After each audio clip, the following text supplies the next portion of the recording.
Welcome to my presentation on Halo Reach. Professor Kelly, thank you for this opportunity. This is for Humanities 1020, and this is why I believe Halo Reach is the pinnacle of masculine gaming. Halo Reach is a first-person shooter developed in 2010, published by the game studio Bungie. It was a prequel in the time for lore in the Halo series, and it comes before Halo Combat Evolved, Halo 2, Halo 3, and Halo 3 ODST. Though underappreciated at the time of its release, the gritty art, passionate storytelling, and dark, albeit hopeful conclusion of Halo Reach make for a very lasting and meaningful message, which ultimately lead to implications for a healthy perception of masculinity in modern culture. When you're analyzing a video game such as Halo Reach, the first thing that grasps your attention are the visual cues. You have gritty scenery, blood, and action backed by environmental storytelling, cutscenes which really grip your heart. They grab your attention and they move and shake the camera with very violent intentions. It feels personal and intimate. The rough camera work feels intimate and the character stays completely unique. You are this person. You are Noble Six. That's a protagonist. It's from your point of view. But perspective changes between the player and the mysterious viewer, between cutscenes and gameplay. You, as the player, get to shoot, see what he sees. You are him. But during cutscenes, you take the perspective of an outside viewer, someone who sees how Noble Six interacts with the world around him, those around his team, his enemies, his danger. The audio in Halo Reach, something of beauty. This work of art is otherworldly sounds. It's weapons that are not human, those that are. They sound cool, they sound violent and gripping and loud and percussive and violent, but the alien language is foreign. We don't understand it. It quite literally is gibberish, but it's compelling. It makes for a good enemy because it doesn't feel human. It makes it much easier to take pride in being human. Your mission is to destroy this enemy. They're not friendly, they're hostile, and they sound it. The boldly gross audio cues also make for an immersive experience. When a grenade goes off and you hear an enemy getting blown up and torn to shreds, it is disgusting, but it feels immersive. You feel like you're on the battlefield. It's extremely quotable as well. There are one-liners, compelling dialogue, and lore implications that engage even the most casual of players. Lines like, "I know we're losing, I want to know if we've lost," by Kat in the mission New Alexandria. What a quotable moment, and those who've played the game know the dread that comes with that line. It's emotional and heavy. The soundtrack that accompanies every mission stirs emotions, specifically those which control the atmosphere. Winter Contingency, Long Night of Solace, Epilogue, many more. Winter Contingency, for example, sets the tone. It's what you hear before you start the game, and it's what you hear in the first mission. It's like the calm before the storm, the thunder that's coming. Long Night of Solace is that dread. It's finally being realized. We're losing, and we might have lost. But Epilogue, there's hope. Epilogue comes with your death as the character. Sorry for the spoilers, but you don't make it. But you pass on your hope. Your sacrifice means so much for humanity in the future games. It literally sets the stage for everything that the Halo world had already built. So the initial reaction for Halo Reach, the context. What were people like when it came out? Well, changes to core game mechanics, the addition of sprint, armor abilities, and lore implications thereof caused division in the Halo community. The community's initial reaction was the final blow, which caused Bungie to forfeit the production of any future games to 343 Studios, that is now Halo Studios.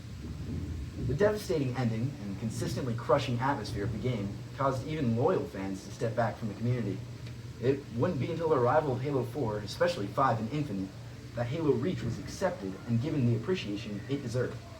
In part, it is also a result of generations being raised with Halo Reach as the most modern edition, thus gaining a nostalgic appeal for much of Gen Z, myself included. And when did it get accepted?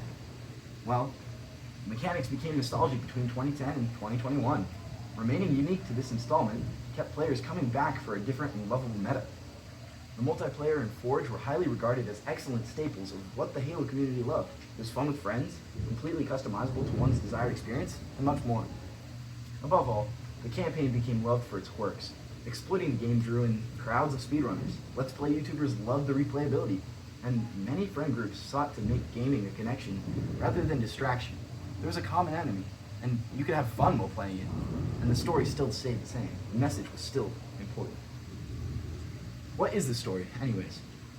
Well, you're humanity's last hope. You're an elite super soldier bred for war from an early age and enhanced by humanity's greatest scientific malpractices.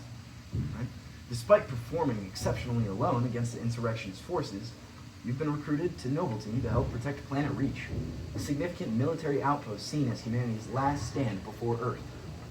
You quickly discover a threat far more significant than insurrectionists.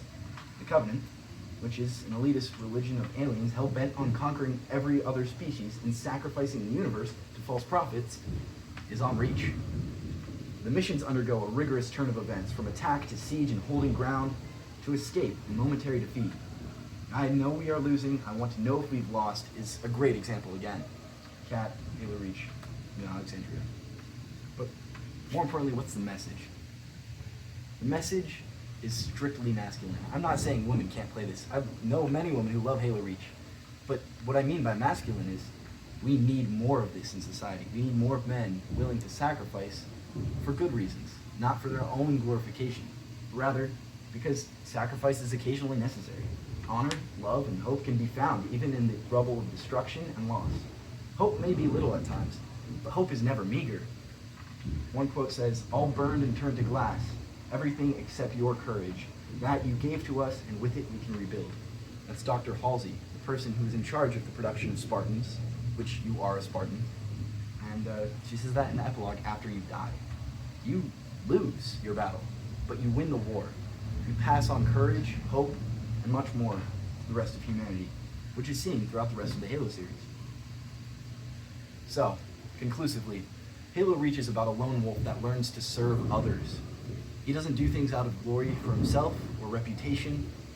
He does it because it's right. This blow to any young boy who played the game upon its release developed a serious sense of servitude, honor, and masculinity within them.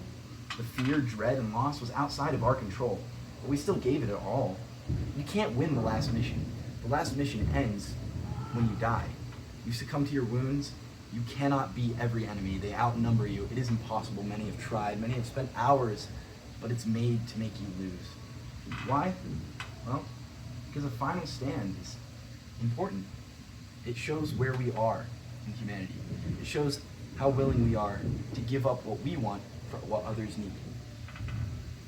Final Stand became a common male fantasy reflected in modern day culture. It is a trend on social media to find last battle or bleed out locations ideal for a masculine end, which saves others. But true masculinity remains in the hearts of men who played Halo Reach. It's an unyielding desire for a selfless, humble, and yet significant end in which hope is delivered and passed on to those we love. Not kept for ourselves, but extended. Hope is a beautiful thing, and the more that we share that in our common day society, the more hope we cultivate. It's not just for us to enjoy for ourselves. We don't live our lives for ourselves, and that's what this game is teaching. Truly, Halo Reach is a work of art. This is my works cited page. Thank you, Professor Kelly. I hope you enjoyed. Please go watch a run-through or play Halo Reach yourself.